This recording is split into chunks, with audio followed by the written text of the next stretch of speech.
अस्सलाम वालेकुम व्यूअर्स, मैं हूं समीना पाशा। उम्मीद है आप लोग खैरियत से होंगे। व्यूअर्स, कुछ अहम खबरें और अपडेट्स लेकर इस व्लॉग में आपके सामने हाजिर है जनाब। ज़िमनी इलेक्शन आज हो रहा है और इसकी खबरें और इसी का चर्चा आज मैं देख रही थी, दिन भर चलता रहा है। अब जब मैं ये रिकॉर्डिंग कर रही हूँ थोड़ी देर में रिजल्ट्स भी आना शुरू हो जाएंगे, लेकिन रिजल्ट्स वैसे तो सबको पता ही है क्योंकि जो ज़िमनी इलेक्शन ज़्यादातर जगहों पर पंजाब में हो रहा है वहाँ पर पाकिस्तान तहरीक इंसाफ ने बॉयकॉट कर रखा है।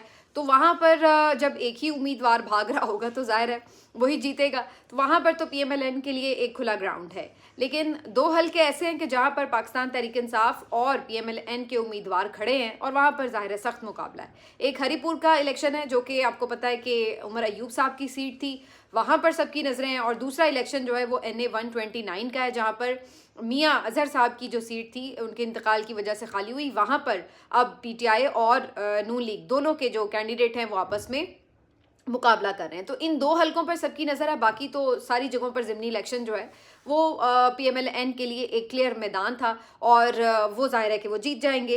वैसे अगर जहाँ पे नहीं भी था वहाँ पे भी उन्होंने ही जीतना है क्योंकि वजह सबको पता है। इसके ऊपर मैं अभी तफसीली बात करती हूँ। दूसरी खबर जो है वो 2024 के इलेक्शन से मुतालिक है, जिसकी धांधली के खिलाफ जो पिटिशंस थी PTI की तरफ से उनको फाइनली समाअत के लिए फिक्स कर दिया गया है और जस्टिस आमिर फारूक साहब जो हैं वो समाअत करने जा रहे हैं। इसके साथ साथ कुछ बात कर लेंगे थोड़ी सुहेल आफरीदी की मजीद जो गुफ्तगू बाहर आ रही है मुख्तलिफ जर्नलिस्ट से मिलने के बाद, तो उसके ऊपर मजीद भी कुछ बात करेंगे। तो आपसे रिक्वेस्ट है कि चैनल को सब्सक्राइब कर लें अगर अभी तक सब्सक्राइब नहीं किया।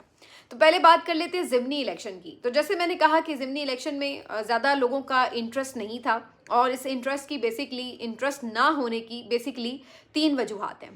पहली वजह तो ये है कि PTI ने यहाँ पर बॉयकॉट किया है और PTI जब बाइकआउट कर रही है तो सबको पता है कि उनका जो वोटर है ज़ाहिर है वो तो बाहर नहीं निकलेगा। तो जो ओवरऑल टर्न आउट है वो खासा कम रहा है। मैं अभी मुख्तलिफ सहाफ़ियों से बात कर चुकी हूँ जो ग्राउंड पर मौजूद थे मुख्तलिफ पोलिंग स्टेशंस पर, और जो सोशल मीडिया पर कवरेज है वो भी मैंने देखी है। तो अब प्रोपेगेंडा के लिए ये दो चार अपने लोग भेज देते हैं पीएमएलएन वाले और बताने के लिए कि जो बड़ा जोशो खरोश है, पीएमएलएन के कैंप्स भरे हुए हैं वगैरह, उनको एक तरफ रखकर जो ग्राउंड पर रियलिटी है उसके मुताबिक ये पता चल रहा है कि ओवरऑल ही टर्नआउट कम है। और इस टर्नआउट कम होने की वजह से अगर आप एग्जैक्टली जो इलेक्शन रूल्स हैं उसके मुताबिक जाएं तो उसमें एक ये भी तयशुदा रूल है कि अगर एक ख़ास हद से टर्नआउट कम हो तो उस इलेक्शन को फिर री इलेक्शन की तरफ ले जाया जाता है, यानी दोबारा पोलिंग होती है।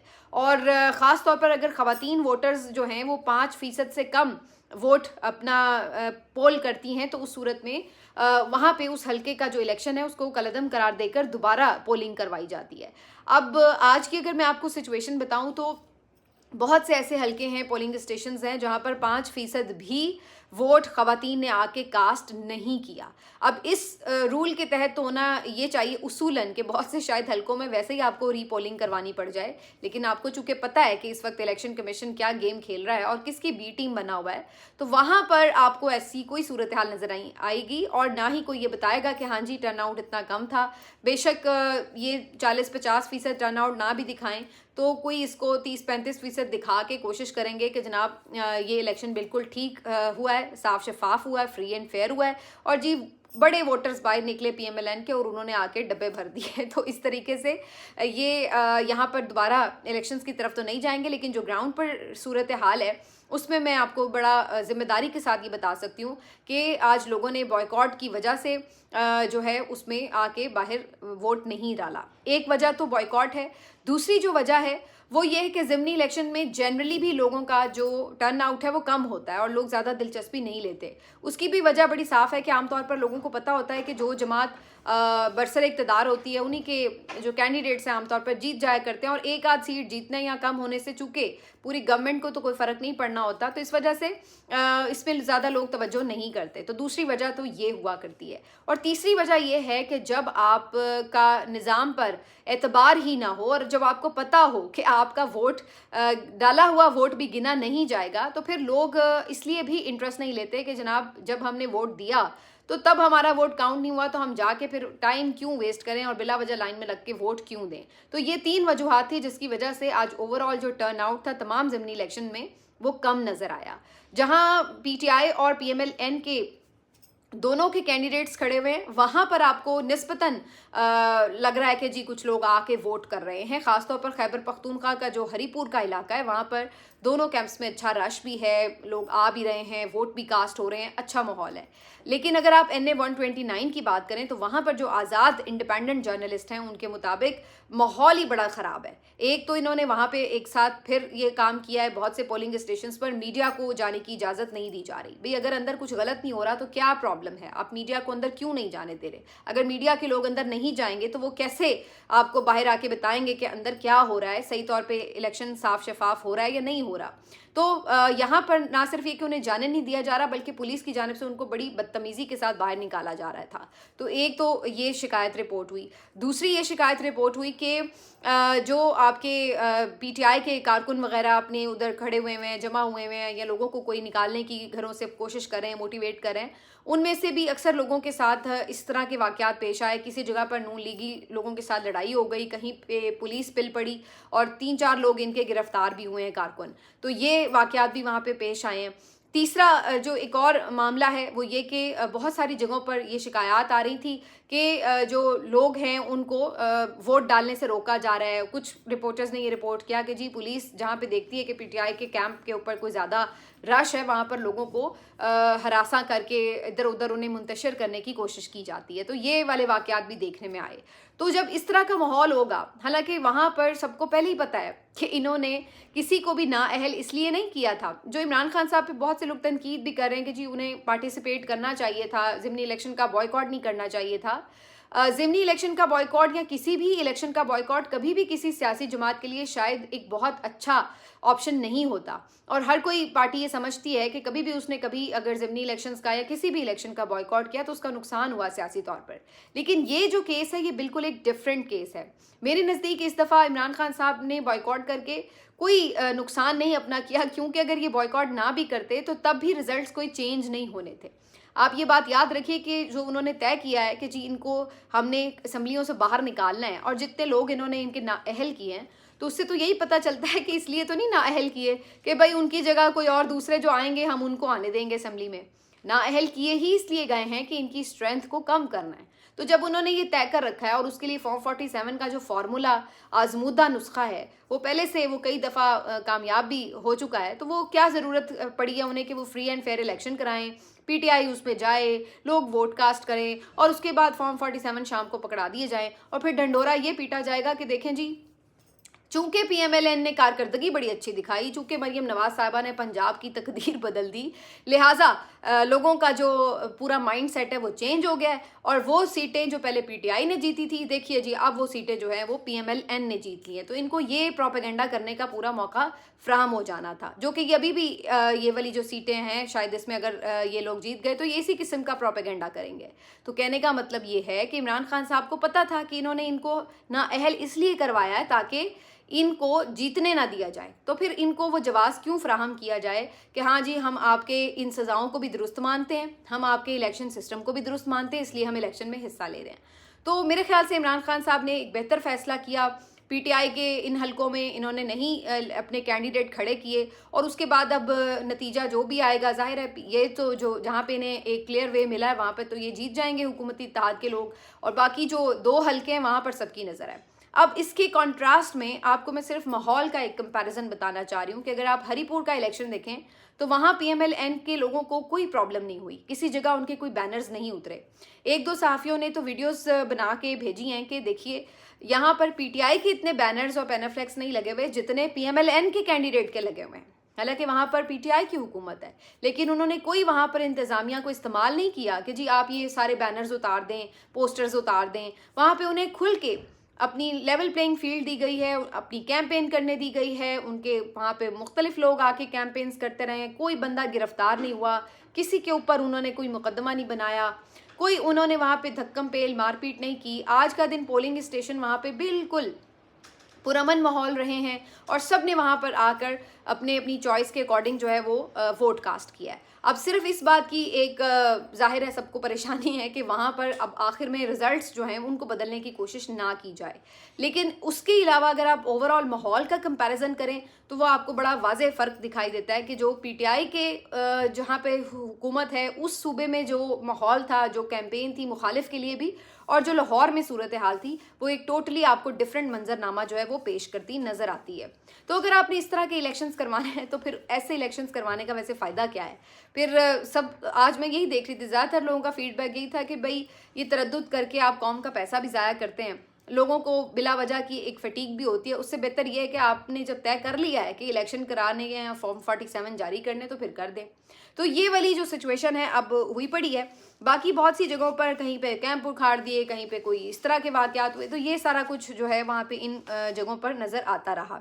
लेकिन अल्टीमेटली अब रिजल्ट्स पे सबकी नज़र होगी, जो मेरा ख्याल है 9-10 बजे तक क्लियर हो जाएंगे कि कौन सी सीट पे कौन जीता है।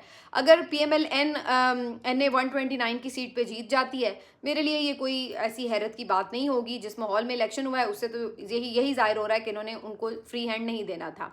लेकिन अगर हरिपुर की सीट PTI हार जाती है और फ्री एंड फेयर इलेक्शन के बाद हारती है, तो फिर मेरा ख्याल है कि यकीनन ये PTI के लिए एक झटका होगा। लेकिन अगर ये फ्री एंड फेयर इलेक्शन के बजाय हम ये देखें कि रिज़ल्ट भी फ्री एंड फेयर आएँ और अगर उमर अयूब साहब की अहलिया मोहतरमा यहाँ से जीत भी जाती हैं, तो मेरा नहीं ख्याल है कि वो जीत का मार्जिन इतना ज़्यादा होगा जो उमर अयूब साहब को मिला था। क्योंकि उमर अयूब साहब ने जब ये सीट जीती थी उस वक्त जनरल इलेक्शंस थे और लोगों का एक मोटिवेशन का एक अलग लेवल था, तो बहुत तादाद में लोगों ने आके वोट कास्ट किए थे और उन्होंने बड़ी भारी मार्जिन से अपने जो मुखालिफ है उसको हराया था, जो यही थे बाबर नवाज साहब। और अब जो चूँकि ज़िमनी इलेक्शन है तो लोगों का उतना ज़्यादा रुझान नहीं होता वोट कास्टिंग की तरफ, तो बज़ाहिर अगर उमर अयूब साहब की अहलिया ये इलेक्शन जीत भी जाती हैं तो तब भी उनकी शायद जो मार्जिन है उतना ज़्यादा नज़र ना आ रहा हो। तो ये वो तमाम चीज़ें हैं जिसके ऊपर जाहिर है कि नज़र रहेगी और फिर जब इसके हतमी रिजल्ट आएंगे तो इसके ऊपर हम फर्दर भी इफ़ेक्ट्स के ऊपर बात करेंगे। लेकिन यही 2 सीटें हैं जिसके ऊपर सबकी तवज्जो है। अब आ जाते हैं जिस बात की तरफ कि आमिर फारूक साहब जो हैं उनकी सरबराही में एक बेंच कायम कर दिया गया है, 5 रुकनी बेंच, और आईनी अदालत ने इस पिटिशन को अब समाअत के लिए फिक्स किया है 25 नवंबर के लिए। जी मैं बात कर रही हूँ इलेक्शन धांधली की पिटिशन जो कि पाकिस्तान तहरीक इंसाफ की तरफ से दायर की गई थी और 8 फरवरी 2024 के इलेक्शंस के लिए उन्होंने ये उनके खिलाफ ये पिटिशन दायर की थी कि धांधली के इल्जामात का जायजा लिया जाए। अच्छा, अब ये इसलिए इम्पॉर्टेंट बात है कि ये वो पिटिशन थी जिसके ऊपर सबसे पहले मेरा ख्याल है कि उस वक्त की सुप्रीम कोर्ट को फिक्स करना चाहिए था उसको समाअत के लिए, और उसकी वजह ये थी कि उसके बाद आगे गवर्नमेंट बनी है, चलनी है, सारी कानून साजियाँ होनी थी, सब कुछ होना था।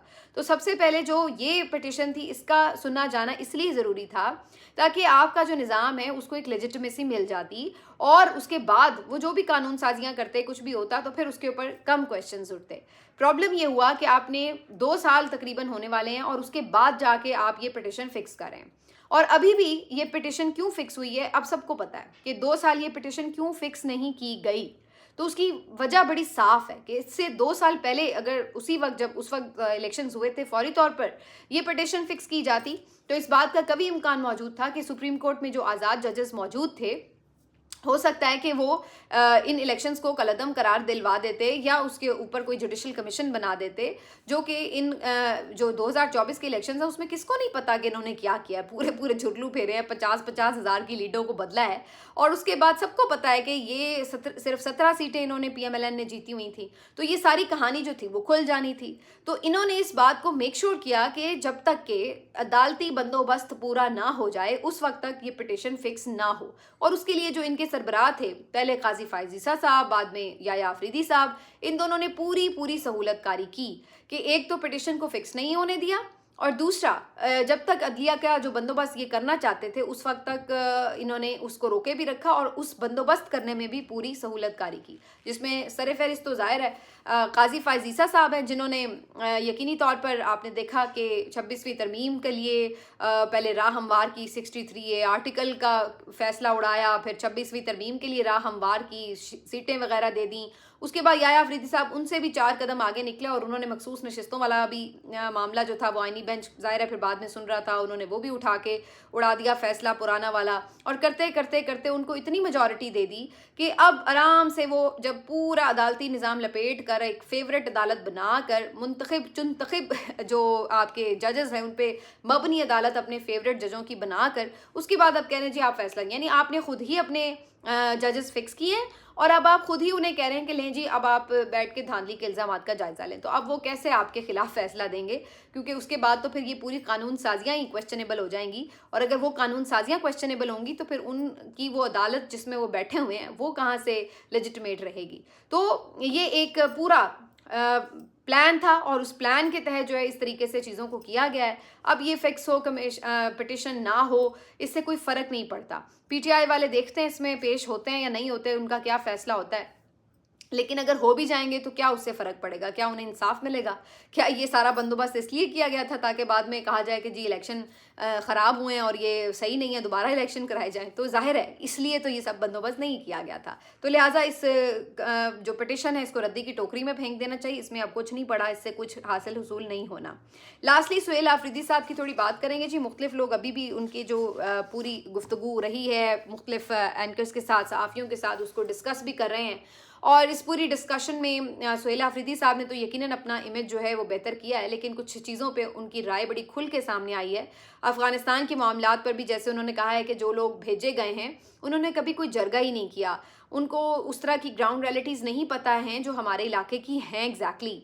तो जब तक आप हमें बीच में शामिल नहीं करेंगे ये कैसे बामकसद मुज़ाकरात हो सकते हैं। और उन्होंने कहा कि जो मुज़ाकरात है ये आखिरी नहीं, पहला ऑप्शन होना चाहिए, जंग पहला ऑप्शन नहीं होना चाहिए, और ख़ासतौर पर हमसायों के साथ। और उन्होंने भी इस तल्ख़ हकीकत की तरफ तवज्जो दिलाई कि अफ़गानिस्तान का बॉर्डर तो कई ममालिक के साथ लगता है, लेकिन क्या वजह है कि दहशतगर्द सिर्फ हमारी तरफ आ रहे हैं, तो हमें भी अपनी कोताहियों को देखना होगा। उन्होंने ये बात भी की कि स्मगलिंग का बार बार हमारे ऊपर इल्ज़ाम लगाया जा रहा है, तो बॉर्डर भी तो हमारी ड्यूटी नहीं है, कैसे वहाँ से चीज़ें आ रही हैं अंदर, इस पर भी कोई जवाब दे दे। अच्छा, एक और डॉक्यूमेंट्री जो बनाई गई है फेक किस्म की इनके खिलाफ, सुहेल आफरीदी साहब के खिलाफ, उसमें ये भी इल्ज़ाम लगाया गया कि उनकी कोई ज़मीन शमीन है और बाकायदा उन्होंने कोई हथियाई हुई है। तो उसके ऊपर भी मुख्तलिफ सहाफ़ी जो हैं वो अब बता रहे हैं कि ये भी सारा प्रोपेगेंडा है। यानी अभी तक भी ये लोग बाज नहीं आ रहे सुहेल आफरीदी के खिलाफ प्रोपेगेंडा करने में, उनके खिलाफ महाज बनाने में। शुरू में आपने किया, चलिए वो बन गए, अब बात आगे चलानी थी तो इस मसले को ख़त्म करना चाहिए था। इस राइवलरी को जो बिला वजह को उन्हें दुश्मन डिक्लेयर किया हुआ था उसको ख़त्म किया जाना चाहिए था, नेगेटिविटी को ख़त्म किया जाना चाहिए था। लेकिन इसके बदले हमने देखा कि उल्टा उसको मज़ीद बढ़ा दिया गया है। एक तो उनकी रुकावट डाल के मुलाकातों में, फिर उनकी एसेसिनेशन, करैक्टर एसेसिनेशन कर करके, उनके खिलाफ मुख्तलिफ कार्रवाइयाँ स्टार्ट करके, बाकायदा ऐसे लग रहा है कि उनके खिलाफ एक प्रोपेगेंडा भी स्टार्ट करके मुख्तलिफ एंकर्स के थ्रू उनको इसी तरीके से मुसलसल अंडर प्रेशर लाने की कोशिश करें, जबकि ये तमाम चीज़ें जो हैं वो काउंटर प्रोडक्टिव गई हैं। उसकी वजह ये है कि आप जब उनकी गुफ्तगू हुई है तो वो सब कुछ खुल के सामने आ गया है कि वो बंदा जिसको आप इस तरीके से पोर्ट्रे कर रहे थे कि जैसे वो कोई लाउबाली लड़का है, जैसे वो कोई बड़ा ही कोई जहनी तौर पर मोतदिल बंदा नहीं है, कोई बड़ा ऐसा ही बंदा है जो सोचे समझे बगैर आके आफरीदी की तरह छक्के हर गेंद पे मारेगा और ये कर देगा वो कर देगा। तो वो इस तरह की चीज़ नहीं सामने आई। बात जो सामने आई उससे तो पता चला कि उन्होंने बड़ा मैच्योर बिहेव किया, बड़े रीज़नेबल आंसर किए, हर चीज़ का उनके पास जवाब भी था और उसको अच्छे से उन्होंने कम्युनिकेट भी किया। तो चीज़ें काफ़ी हद तक जो हैं वो क्लियर भी हुई हैं और उन्होंने अपना एक पूरा मुकदमा जो है उसको, केस को बड़े अच्छे तरीके से सहाफ़ियों के सामने पेश कर दिया है। तो बहरहाल अब उनकी सुना है कि लाहौर भी आमद होगी, लेट्स सी कि वहाँ पे भी वो सहाफ़ियों के साथ क्या गुफ्तगू करते हैं। लेकिन उनका ये स्टेप जो है वो काफ़ी सराहा ज़रूर जा रहा है कि उन्होंने इतनी बड़ी तादाद में सहाफ़ियों से मुलाकातें की हैं, अपना नैरेटिव बिल्ड किया है और अपना मुकदमा उनके सामने रखा है। और ये नहीं कि वो मीडिया को फेस करने से घबराए हुए हों या उससे ले तो लाल से काम लें, जैसे कि बाकी हमें चीफ मिनिस्टर्स और बाकी जो पॉलिटिशियंस हैं उनके मामले में नज़र आता है। तो ये जो है जी इस वक्त की सूरत हाल है। मिलते हैं आपसे अगले वीडियो में, अपना ख्याल करें। अल्लाह हाफ़िज़।